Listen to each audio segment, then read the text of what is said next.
Good evening, or morning actually, there where I am. The governments have done the unthinkable. um, Over the past few weeks, they have abrogated authority. They've given up on ruling. It started with the uh, leftist protesters rioting against cops. Cops, of course, are um, the direct authority, uh, the people who implement, who enforce the law. They are the people who use force to make laws apply to people. Without the cops, you don't have law. Um, a stand down order by a police department is an abrogation of authority.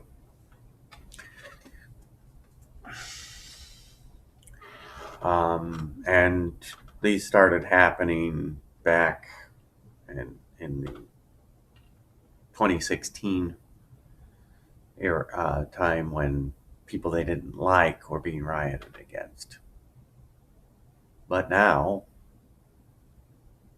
they give stand down orders when they are being rioted against. Now I understand the optics are bad for police to shoot a bunch of rioters, and but somebody is going to shoot those rioters. Make no mistake. It's either going to be the cops, the National Guard, the Army, or private citizens. People will not stand for their property being destroyed or stolen. If you give me a stand down order, the first thing I'm going to do is go out and get a gun, if I don't have one already. And the next thing I do is if anybody tries to damage my property or my neighbor's property, I will put a bullet in them. Make no mistake. Roof Koreans protected people during the LA riots. Massive riots. The same thing works anywhere else. It's the only way to stop it. It's sad. Don't like seeing people dead. Don't like seeing people shot. But it's the way to stop it. Raw force. If they had shot a few of the people in Minneapolis, none of these other riots would have occurred. None of them would have gotten out of hand. They would have been actual peaceful protests.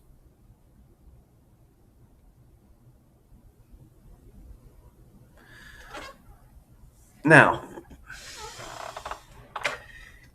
Trump's executive order against chokeholds, he has listened to so much of the deep state so many times, and every time he does, it's stupid. He does something stupid. You outlaw chokehold, the cops will kill people. It is their job to arrest you. If you do not submit to the arrest peaceably, they will use whatever force is necessary, including killing you. This is for everything. For a seatbelt law, for jaywalking, for every single law on the books. The only solution to the police brutality problem is to remove police interaction, to remove the laws from the books, as many as you can think of. Go back to the simple. No murder, no stealing, no perjury. Fulfill your contracts.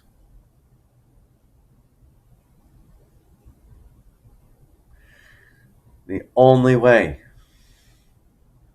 to reduce a police interaction other than that would be a no harm, no foul law. If no party has been actually harmed, the police do not interact. Ever.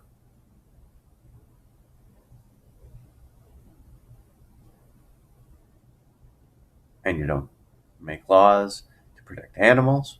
You don't make laws to protect the environment. No harm, no foul.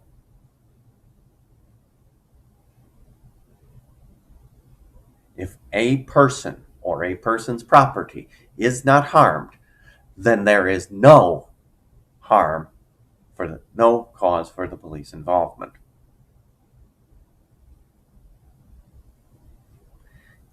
That would lower the police involvement 85%,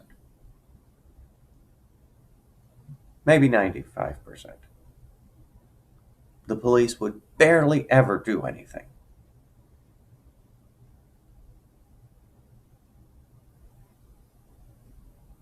You'd still get people like Trayvon Martin dying. You'd still get the Floyd dying. Because those had a harmed party. Attempted burglary is a harm.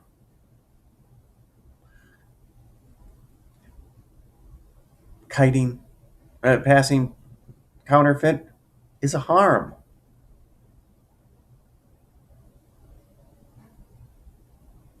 You would minimize it, though. The guy selling Singleton cigarettes would have been alive. Hundreds of thousands over the last century would still be alive. Everybody arrested for the drug war would still be alive. Where are we going to? Now, of course, I am 100% behind removing the militarization of the police. Take the SWAT departments out of 99% of the places.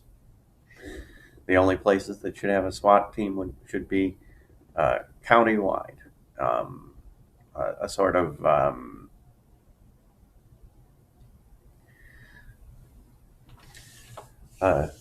and a SWAT team should never go in without a warrant. Ever. No knock, no warrant, SWAT teams. No, that's not constitutional. We are promised in the Constitution due process of law. A SWAT team is not due process.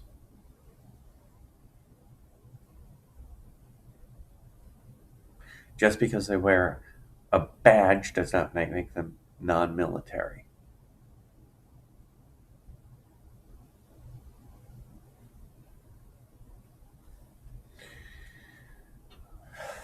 Anyway, there's a Supreme Court decision that's being lauded as a defeat for President Trump, and DACA is saved. No, it's not. The Supreme Court's decision, if you actually read it, says that they didn't follow the administration procedure. There's an act about administrative procedure which says that you got to have a public discussion for any change. And they didn't do the public discussion. And even an executive order that's not under an emergency or clarifying something is a change.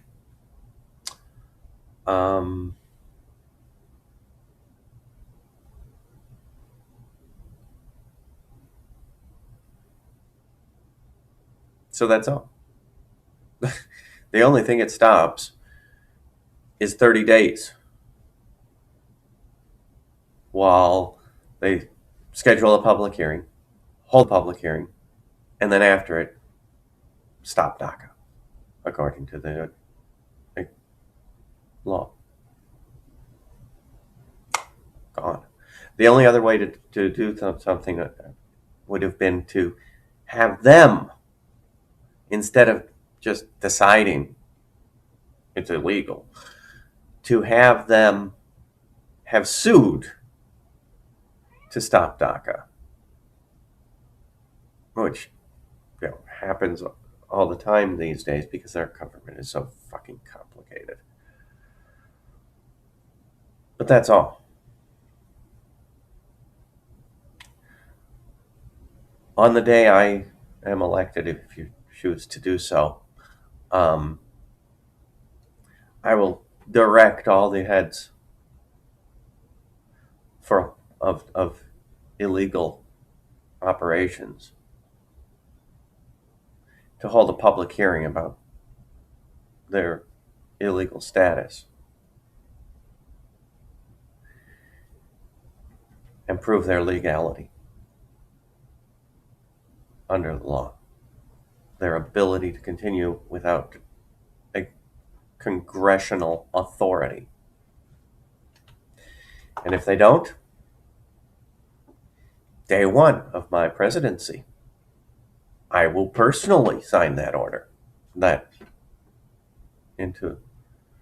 and personally put that into the Federal Register. I'm the president. I get to put anything in the Federal Register under any law.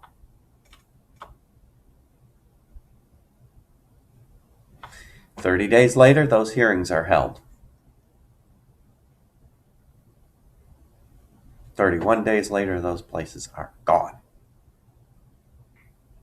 If you want to see the federal government shrunk drastically, write in Shatke 2020. I keep forgetting that. It's kind of Shatke 2020. Write in John Shatke for president. They won't be able to fake him if you write it in. If you want to see voter fraud shrunk to nothing, write in Shatke 2020.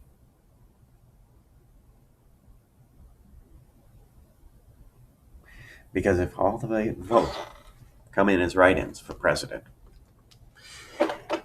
no matter who you vote for this year, no matter who, write it in. Do not cast an electronic ballot. Cast a paper ballot, and no matter who you vote for, write it in.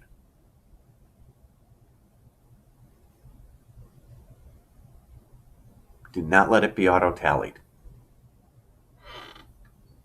I don't care if you vote for me, for Trump, for Biden if you're an idiot. Write it in. That's the only way we can stop this voter fraud.